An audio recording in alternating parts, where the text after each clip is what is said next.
चाह रहे अभ्यर्थियों के लिए अच्छी खबर है। ये अच्छी खबर क्या है वो मैं जल्दी बताऊंगी, लेकिन इससे पहले जरा हमारे दर्शक हमारे साथ जुड़ जाएं।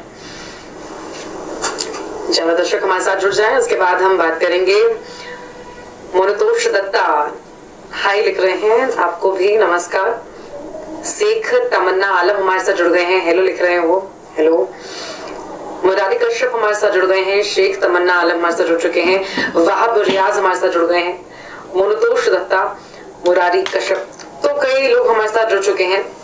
कोई ऐसा मुद्दा, कोई ऐसा विषय जिस पर आप चाहते हो कि उस पर भी बातचीत की जाए तो यहाँ पर आप लिख सकते हैं, उस पर भी मैं बिल्कुल बेशक चर्चा करूंगी। लेकिन दो मुद्दे लेकर मैं आई हूँ। हर शाम की तरह जो पंचायत चुनाव का मुद्दा है वो तो रहेगा ही, उस पर उससे जुड़ा कोई सवाल आपका होगा तो वो आप यहाँ पर रखिए, उसका जवाब मैं आपको दूंगी।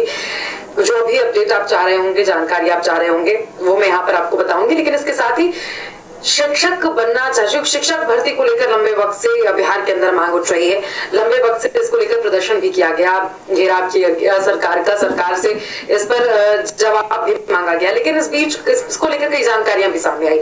शिक्षक जो अभ्यर्थी बनना चाह रहे हैं, जिनका एग्जाम हो चुका है, वो क्वालिफाई भी कर चुके हैं, लेकिन अब तक नियुक्ति नहीं हुई है। उनके लिए अच्छी खबर यहाँ पर है, वो मैं बता देती हूँ आपको कि बिहार में स्कूली शिक्षकों के खाली पद अब जल्दी भर दिए जाएंगे। शिक्षकों की कमी दूर करने के लिए न्यायिक बाधाओं को दूर करने का प्रयास किया जा रहा है और पारदर्शी तरीके से, यानी कि ट्रांसपेरेंट तरीके से इसको करने की कोशिश की जा रही है। और लोग हमारे साथ जुड़ रहे हैं, अफरोज अहमद जुड़ गए हैं हमारे साथ, लिख रहे हैं कैसे हैं आप? मैं ठीक हूँ अफरोज जी। जितेश सिंह राजपूत हमारे साथ जुड़ गए हैं, शिवजीत सिंह हमारे साथ जुड़ गए हैं और बहुत सारे लोग हमारे साथ जुड़ चुके हैं। कार्यपालक सहायक की ज्वाइनिंग के बारे में कुछ बोलिए।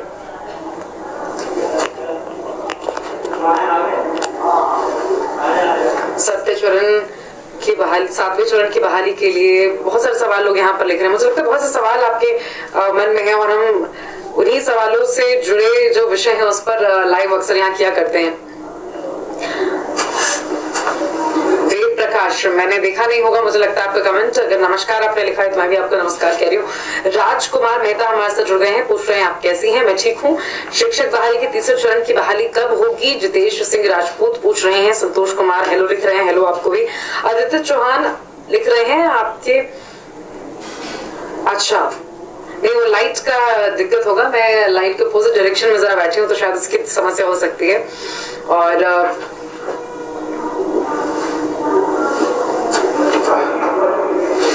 नीतीश यादव लिख रहे हैं कि शिक्षकों को तारीख पर तारीख दिया जा रहा है और किया कुछ नहीं जा रहा है। इस तरह के सवाल हैं, कई लोगों के सवाल हैं इससे जुड़े हुए।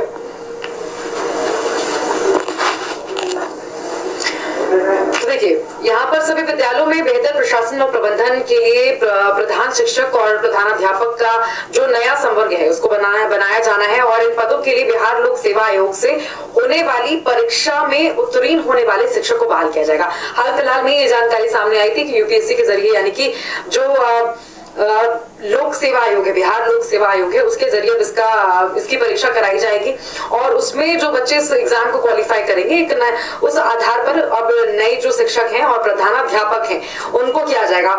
जब ये इस बात की जानकारी सामने आई थी तो कई लोगों ने सवाल उठाया था, बहुत से लोगों ने इसका विरोध भी किया था। बहुत से अभ्यर्थी ऐसे थे जिनका ये कहना था कि ऐसे शिक्षक, ऐसे अभ्यर्थी जो लंबे वक्त से एग्जाम देकर इंतजार कर रहे हैं अपने नियोजन का, और ऐसे शिक्षक जो लंबे वक्त से पढ़ा रहे हैं और अपने प्रमोशन के इंतजार में, उनके लिए ये जो निर्णय है, ये जो फैसला है, बड़ा झटका साबित हुआ था। तो उनके मन में निराशा इसको लेकर थी और है भी कह सकते हैं एक तरह से। लेकिन ये फैसला सरकार की ओर से इसलिए लिया गया है क्योंकि कई तरह शिक्षक हैं जिनको लेकर कई बार कटघरे में खड़ा किया जाता है, उनकी शिक्षा पर, उनकी बहाली की प्रक्रिया पर कई बार सवाल खड़ा किया जाता है। वैसे में इससे बचने की कोशिश यहाँ पर सरकार कर रही है। सरकार चाह रही है कि जो नए नियोजन हो उन शिक्षकों पर, उन प्रधानाध्यापकों पर अभिभावकों का, बच्चों का पूरा भरोसा हो। और शायद यही वजह है कि बिहार लोक सेवा आयोग के जरिए इस बार जो नियुक्ति है, नियोजन है, वो करने का फैसला यहाँ पर लिया गया है। वहीं शिक्षकों के सम्मान में अगले साल से पुरस्कार की राशि को दोगुना कर दिया गया। यही सबसे बड़ी और अच्छी खबर आपके लिए है कि शिक्षकों के सम्मान में अगले साल से जो पुरस्कार राशि दी जाती है, टीचर्स डे के दिन कई शिक्षकों को बिहार में भी, झारखंड में भी जो राशि है पुरस्कार राशि के रूप में दी गई है और अब अगले साल से इस राशि को बढ़ा दिया गया है यहाँ पर। और आपको बता दूं कि उसको दोगुना करने पर विधि सम्मत फैसला फैसला लिया गया है उसको दोगुना करने के लिए फैसला ले लिया गया। यहाँ पर शिक्षा मंत्री विजय कुमार चौधरी ने रविवार को शिक्षक दिवस पर इसकी घोषणा की है, इसका ऐलान किया है। तो आपको बता दूं कि शिक्षक दिवस के दिन या फिर कई और तरह के जो कॉम्पिटिशन है वहां पर जब शिक्षक को पुरस्कृत किया जाता है तो उसके लिए जो रकम दी जाती थी उसको बढ़ा दिया गया है उस रकम को, और अगले साल से दोगुना रकम यहाँ पर दिया जाएगा। साथ ही कई लोग यहाँ पे पूछ रहे बिहार काउंसलिंग शिक्षकों के नियुक्ति पत्र के बारे में कुछ लोग यहाँ पर सवाल कर रहे हैं।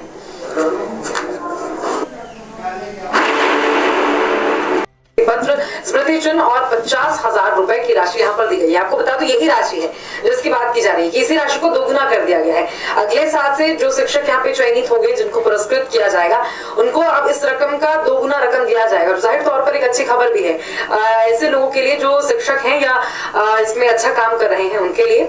शिक्षा मंत्री ने सभी शिक्षकों को बधाई भी दी है, शुभकामनाएं भी दी है और कहा है कि महान शिक्षाविद और पूर्व राष्ट्रपति सर्वपल्ली राधाकृष्णन के जैसे बने, उनके व्यक्तित्व और उनके दिखाए गए मार्ग पर चलकर बच्चों को पढ़ाएं, उनका आचरण करें, आदर्श से समाज में कीर्तिमान स्थापित करना चाहिए। आज का दिन सुयोग्य और प्रतिभावान शिक्षकों के लिए सम्मानित करने का दिन है। इन तमाम बातों को लेकर उन्होंने जिक्र किया था एक कार्यक्रम में जब वो पहुंचे थे। कल टीचर्स डे था, आप सभी को पता है, और इस दौरान उन्होंने तमाम बातें कही थी। इसके साथ ही अब चलिए बात कर लेते हैं पंचायत चुनाव के बारे में। पंचायत चुनाव से जुड़े हर जानकारी मैं हर दिन आपके बीच रखती हूँ, 7 बजे आपके साथ जुड़ती हूँ। आज भी पंचायत चुनाव से जुड़ी बड़ी खबर ये है कि जो पहले चरण का मतदान है वो तो 24 सितंबर को होना है, लेकिन उसके लिए जो नॉमिनेशन होना है वो लगातार जारी है और नॉमिनेशन की तारीख बस 8 तारीख तक है, यानी कि अब केवल 2 दिन बचे हैं। मात्र 2 दिनों के अंदर पहले चरण के मतदान के लिए जो नॉमिनेशन का दिन है, नॉमिनेशन की जो समय सीमा है वो खत्म हो जाएगी, समाप्त हो जाएगी। दूसरे चरण के मतदान के लिए जो अब नॉमिनेशन फाइल करने का समय है वो शुरू हो चुका है, प्रारंभ हो चुका है। ऐसे लोग जो दूसरे चरण में जब मतदान होना है उस जिले में रहते हैं, उस दूसरे चरण के अंदर जिन जिलों के अंदर चुनाव होना है, मतदान होना है, उन जिलों में आते हैं तो आपके लिए बड़ी खबर है, नॉमिनेशन फाइल करना आप शुरू कर दीजिए क्योंकि मतदान होना है 28 के आसपास से, मुझे लगता है 24 इसकी शुरुआत होगी, आपको ये पता होगा। और इसके साथ ही जो तमाम महत्वपूर्ण जानकारी है मैं आपको यहाँ पर पल देती रहती हूँ। ये मैंने आपको बताया कि जब आप नॉमिनेशन फाइल करने के लिए जाएं तो ऐसा ही नंबर वहां पर डालें जो पूरी तरह से एक्टिव हो, जिसके जरिए आप मैसेज और कॉल रिसीव कर सकें, एक्सेप्ट कर सकें। इसके अलावा आपको ये भी बताया कि ऑनलाइन भी नॉमिनेशन हो रहा है। कल ये जानकारी निकलकर सामने आई थी कि पहले चरण के मतदान के लिए 500 से ज्यादा लोगों ने नॉमिनेशन फाइल किया था और उसमें भी 31 लोग ऐसे थे जिन्होंने ऑनलाइन नॉमिनेशन फाइल किया था। तो यहाँ पर ये समझना जरूरी है आपके लिए कि ऑनलाइन भी आप नॉमिनेशन को फाइल कर सकते हैं, इसलिए जरूरी नहीं है कि आपको जाना ही पड़ेगा। इसके साथ ही अगर कोई और सवाल आपका है तो आप यहाँ पर लिख सकते हैं, उन पर भी हम बातचीत करने की यहाँ पर कोशिश करेंगे।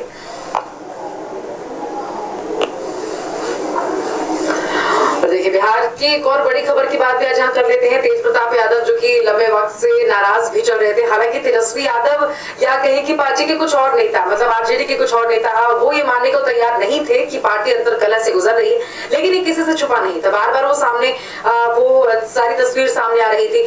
जगदानंद और तेज प्रताप यादव के बीच का जो अनबन था वो निकलकर सामने आ रहा था। ये तस्वीर भी सामने आई थी कि तेज प्रताप यादव जब तेजस्वी से मिलने के लिए राबड़ी आवास पर गए थे तो उनको मिलने भी नहीं दिया गया था। संजय यादव पर उन्होंने आरोप भी लगाया था प्रेस के सामने आकर पत्रकारों से बातचीत करते हुए।